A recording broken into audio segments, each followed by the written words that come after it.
राम राम। आजकल हम लोग ग्लोबल वार्मिंग की समस्या से जूझ रहे हैं। साल दर साल तापमान बढ़ते जा रहा है। आज से 15-20 साल पहले उच्चतम तापमान जो 32-34 या 35 डिग्री हुआ करता था, अब 45-46-48 डिग्री हो रहा है। आज के समय में गर्मी का प्रकोप बढ़ते जा रहा है। यह तापमान इसी तरह बढ़ते रहा तो बहुत जल्द ही यह 55, 56, 58 डिग्री तक पहुंच जाएगा। और 56 डिग्री के ऊपर अगर तापमान गया तो उस पे जीवन संभव नहीं है। क्या होगा अगर हम सोकर उठे और अगले दिन देखें कि नल में जल नहीं आ रहा है। भीषण गर्मी और जल की समस्या एक साथ। हाँ, आने वाले समय में ऐसा ही होगा। अभी तो हम सिर्फ गर्मी के प्रकोप को झेल रहे हैं, आगे जल की भी समस्या विकराल रूप लेने वाली है। आज की स्थिति में ही तमिलनाडु में बहुत सारे जगह है, जिले हैं। बेंगलोर, महाराष्ट्र के कुछ विदर्भ का जो एरिया है, वहां पे जल की बहुत समस्या है। जल स्तर, जो ग्राउंड वाटर लेवल कहते हैं, वह साल दर साल बहुत कम होते जा रहा है। आज से 25-30 साल पहले 10-12-15 फीट के आसपास में हमें जल मिल जाता था। अब वह जल स्तर 30-35 फीट के बाद भी नहीं मिलता बहुत सारी जगहों पे। अभी भी बहुत सारा, अभी रिसेंटली 3-4 महीने पहले समाचार आया था कि बेंगलोर में पानी की बहुत समस्या हो रही है। तो आज हम जानेंगे कि यह जल की समस्या क्यों हो रही है। हमारे ग्रैंड पेरेंट्स, हमारे दादा परदादा ने जल को नदियों में देखा, और हमारे पेरेंट्स, हमारे पिताजी के काल में जल उन्होंने कुओं में देखा, और हम नल में देख रहे हैं। इसी तरह से अगर जल कम होते रहा तो आगे आने वाले समय में हमारी जो जनरेशन है, हमारी पीढ़ी है, उन्हें जल सिर्फ बॉटलों में दिखाई देगा।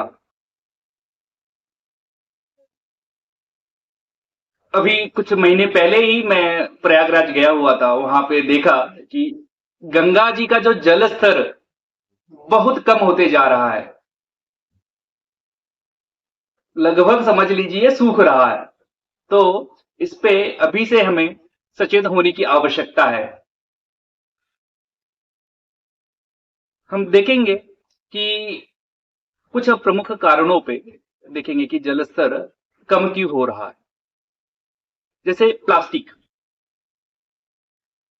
रोज हम कितना प्लास्टिक वेस्ट प्रोड्यूस करते हैं।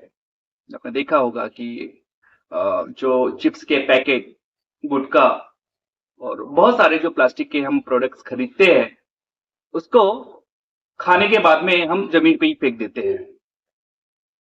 कुछ जागरूक व्यक्ति जो पैकेट का जो बड़ा हिस्सा वो तो कूड़ेदान में डाल देते हैं, लेकिन जो हम दांत से उसको पैकेट को फाड़ते हैं तो उसका जो छोटा हिस्सा रहता है वह जमीन पर ही पड़ा रहता है। इसी प्रकार बहुत सारे लोग गुटखा का सेवन करते हैं, तो जो गुटखा का जो पैकेट है वो जमीन पर ऐसे ही फेंक देते हैं। तो होता क्या है कि यह जो छोटे छोटे जो प्लास्टिक के टुकड़े हैं वह जमीन पे पड़े रहते हैं, और जमीन के नीचे लेयर में धीरे धीरे दबते जाते हैं।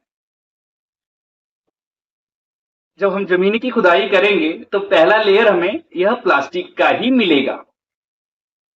जिससे होता क्या है कि बारिश के समय में जो जल है, जल का रिसाव भूमि में नहीं हो पाता है। जिसे कहते हैं वाटर इंग्रेशन, भूमि में नहीं हो पाता है, वो जमीन में पानी उतना नहीं जा पाता है। उसी प्रकार लगातार वृक्षों की हो रही कटाई, नदियों के किनारे जो वृक्ष हैं उनको बहुत तेजी से काटा जा रहा है। उससे होता क्या है कि हमने एक कक्षा में पढ़ा होगा, सॉइल इरोजन, भूमि क्षरण। कि पेड़ों के कटने से क्या होता है कि नदियों का जो जल बहता है प्रवाह के साथ में, मिट्टी भी साथ में बहती है, उससे मिट्टी की एक लेयर बन जाती है नदी के नीचे। उस कारण से भी जल का रिसाव भूमि के अंदर नहीं होता। पहले वृक्ष होते थे, वह किनारे की मिट्टियों को जकड़े रहते थे, मतलब रोके रहते थे। अब सॉइल इरोजन के कारण से जल नदी का जो भी जल है बारिश के समय में वह भूमि के अंदर नहीं जा पा रहा है। तो इसके विषय में हमें सोचना पड़ेगा। आजकल पानी का दुरुपयोग भी बहुत होता है। हमने ज्यादा करके उत्तर भारत में देखा है कि लोग अपने यहाँ पे समरसेबल लगाए हुए हैं। समरसेबल लगा के नहाने के लिए जब वो समरसेबल चालू करते हैं तो साधारणतः हम एक दो बाल्टी से स्नान कर सकते हैं, लेकिन समरसेबल चालू करते हैं और 5 मिनट में 2 बाल्टी से नहाते हैं और 40 से 50 बाल्टी पानी वेस्ट करते हैं, क्योंकि उन्हें लगता है कि हमने समरसेबल लगाया हुआ है तो इस पानी के भी हम मालिक हैं, जितना मर्जी हो हम पानी का जिस प्रकार यूज करना है वह कर सकते हैं, इस पे किसी को आपत्ति नहीं होनी चाहिए। लेकिन यह धारणा गलत है, क्योंकि जल एक प्राकृतिक संसाधन है, नेचुरल रिसोर्स है। आपने समरसेबल लगाया हुआ है, आप उसके मालिक हैं, लेकिन जल के मालिक नहीं है। जल पर सभी का समान अधिकार है, इसलिए जितना जरूरत हो उतना ही जल का यूज करें। शहरों में प्रचलन है शावर लेने की, तो शावर में भी पानी का बहुत दुरुपयोग होता है। जैसे मैंने कहा कि एक दो बाल्टी से हम नहा सकते हैं, लेकिन हमने शावर चालू कर दिया तो 8 से 10 गुना पानी वेस्ट हो रहा है। कुछ मैं आपको और भी उदाहरण बताना चाहूंगा कि पहले के समय में कैसे हम यह पानी का जो दुरुपयोग होता है उसको कैसे टालते थे। सालों पहले हमें याद होगा कि हम किसी रिश्तेदार या परिचित के यहाँ पे जाते थे तो हमें जो जल है वो लोटे में, और लोटा और ग्लास साथ में देते थे जल, ताकि हम अपनी आवश्यकता के अनुसार लोटे से ग्लास में जल लें और पी लें। जितनी हमें आवश्यकता है उतना ही जल हमने ग्लास में लिया और पिया, बाकी का जल दूसरे के काम में आ जाता है। लेकिन अभी के समय में किसी के यहाँ पे जाते हैं तो भरा हुआ ग्लास हमें दे दिया जाता है। हमें पूरा प्यास नहीं लगी है, लेकिन हमने पूरा ग्लास हमारे सामने आ गया, हमने थोड़ा सा पानी पिया और आधे से ज्यादा पानी छोड़ दिया, वह भी पानी वेस्ट। बहुत सारे घरों में नल बंद करते हैं लेकिन थोड़ा थोड़ा सा पानी टपकते रहता है। उनको लगता है कि थोड़ा ही तो पानी जा रहा है, इसमें कोई समस्या नहीं है। लेकिन अगर हम इसका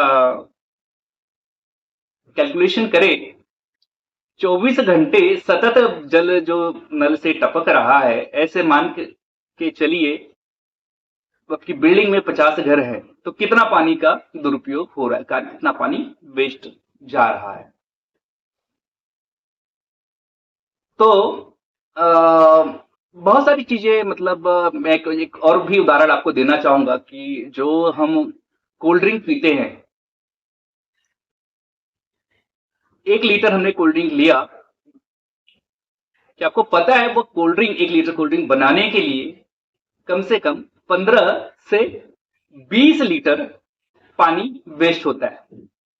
एक तो हमने 15 से 20 लीटर पानी वेस्ट किया और बदले में क्या मिला हमको, एक प्लास्टिक हमने लाया। तो अब ये जो सारी समस्याएं हैं प्लास्टिक का, जल की जो समस्या है, तो इसका क्या उपाय है जो हम अपने व्यक्तिगत स्तर पर कर सकते हैं। एक तो बड़ी बड़ी जो सोसाइटियां हैं शहरों में, वहां पे हम वाटर हार्वेस्टिंग कर सकते हैं। जो बरसात के समय वर्षा का जल है वो संचित कर सके, ताकि उसको हम विविध प्रकार से उस जल का उपयोग कर सकते हैं। दूसरा, महीने में एक बार बिल्डिंग में जितने भी रूम है, अपना परिसर में जितने भी मकान हैं, सबका सर्वे हो।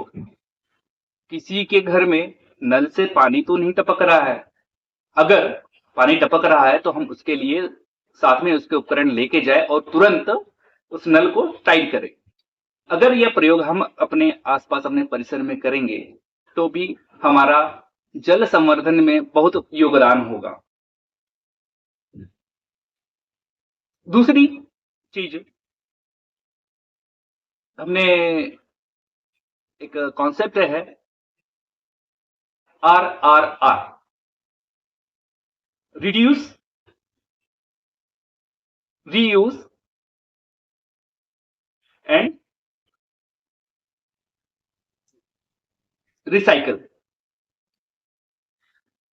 प्लास्टिक का रिड्यूस मतलब जो हम अगर सामान लेने के लिए बाहर बाजार जाते हैं तो कपड़े की थैली लेके जाएं, जितना संभव हो कपड़े की थैली लेके जाए खरीदारी करने के लिए। अगर वह संभव नहीं है तो अगर प्लास्टिक हमने यूज कर ही लिया है तो वही प्लास्टिक अगली बार भी सामान लाने के लिए भी हम यूज कर सकते हैं। रीयूज, उसी प्लास्टिक का रीयूज कीजिए। और तीसरा पॉइंट है रिसाइकल। आजकल हमने देखा होगा कि बहुत सारी जो प्लास्टिक की बॉटल्स का रिसाइकलिंग हो रहा है। जैसे रिलायंस फाउंडेशन का एक प्रयोग है कि जो प्लास्टिक के बोतलों को वह रोड बनाने में उपयोग कर रहे हैं, बोतलों का टी शर्ट बनाने के उपयोग कर रहे हैं। और मैं आपको एक घरेलू उपाय बताता हूं कि और हमें क्या कर सकते हैं। हम जो भी हमारे घर में प्लास्टिक के वेस्ट आ रहे हैं उन प्लास्टिक्स का इको ब्रिक बना सकते हैं। जैसे मैं आपको दिखाऊंगा कि हमारे घर में जो भी प्लास्टिक आता है तो मैं उन प्लास्टिक को इस बॉटल में भर देता हूं। इन बॉटल में भरने के बाद में ये पूरा जो समझ लीजिए कि 1 दिन 2 दिन 3 दिन का जो भी प्लास्टिक है वो हमारी इस बॉटल में आ गया। इस बॉटल को हम as a eco brick use कर सकते हैं। जैसे आपने कुछ पेड़ पौधे लगाए हुए हैं तो उन पेड़ पौधों की बाउंड्री के लिए यह इको ब्रिक का यूज कर सकते हैं। इसमें अलग अलग कलर की प्लास्टिक होने के कारण से दिखने में भी आकर्षक दिखेगी। दूसरी बात दूसरी बात यह है कि वृक्ष वृक्षारोपण, जैसा मैंने कहा कि सॉइल इरोजन की समस्या से भी जो वाटर इंडेशन नहीं हो पा रहा है और जल की समस्या हो रही है, तो यह जो वृक्षारोपण, ग्लोबल वार्मिंग, जल की समस्या सब एक दूसरे से रिलेटेड है। तो वृक्षारोपण में भी हमें ध्यान देना होगा। 5 जून को पर्यावरण दिवस जब मनाया जाता है तो लोगों में धीरे धीरे अवेयरनेस तो आ रहा है कि हमें वृक्षारोपण करनी चाहिए। बहुत सारे हमारे जो जनप्रतिनिधि हैं वह पर्यावरण दिवस के दिन वृक्षारोपण तो करते हैं, उसके बाद में भूल जाते हैं। तो हमारे मराठी में एक लाइन है, झाडे लावा आणि झाडे जागवा। वृक्ष लगाने के बाद में उसकी देखभाल भी करनी है जब तक वह बड़े नहीं हो जाते। नहीं तो पर्यावरण दिवस के दिन हमने तो वृक्ष तो लगा दिया, अब 2-4 महीने के बाद में हमने हजारों वृक्ष उस दिन लगाए थे, लेकिन 2-4 महीने बाद गए तो देख रहे हैं कि सारे सूख गए, उसका कोई उपयोग नहीं हुआ। इसीलिए जो भी हम वृक्ष लगाते हैं उसकी हमें देखभाल भी करनी चाहिए। सरकार की एक योजना की मैं तारीफ करना चाहूंगा, हर घर जल। लोगों को लगता होगा कि इससे हमें क्या मतलब, हमने तो अभी हमने सबमर्सिबल लगाया हुआ था तो असीमित जल का उपयोग हम करते थे, लेकिन अब यह हर घर जल, हर घर नल वाली जो योजना है उससे हमें लिमिटेड पानी मिलेगा। वाकई सबके लिए बहुत अच्छा। जैसे मैंने बताया कि समरसेबल से बहुत पानी का दुरुपयोग होता था, अब नल से जो भी है आधा घंटा या 1 घंटा पानी हमें आएगा, हमारी आवश्यकता अनुसार ही पानी हमें आएगा, उतना में ही हमें यूज करना है। उससे जल के दुरुपयोग को हम बचा सकते हैं। तो जो हमने अक्सर एक लाइन देखा होगा स्कूल की दीवारों पर लिखा होता है, जल ही जीवन है। तो उस लाइन को हमें अपने जीवन में सार्थक करना है, उसके बारे में सोचना है और जल संवर्धन के लिए, पर्यावरण के लिए हमें ज़्यादा से ज़्यादा प्रयास करने हैं, लोगों में इसके लिए जागरूकता लानी है। हमने अपना वोट दे दिया, तो हम आशा रहती है कि जो भी कार्य है वह हमारे एमएलए, एमपी, जनप्रतिनिधि ही करेंगे। लेकिन बिना जन सहभागिता के यह जो विषय है यह संभव नहीं है। हमें खुद से आगे आके इस पे कार्य करना होगा। इन्हीं शब्दों के साथ में मैं अपने शब्दों को विराम देना चाहूंगा। धन्यवाद।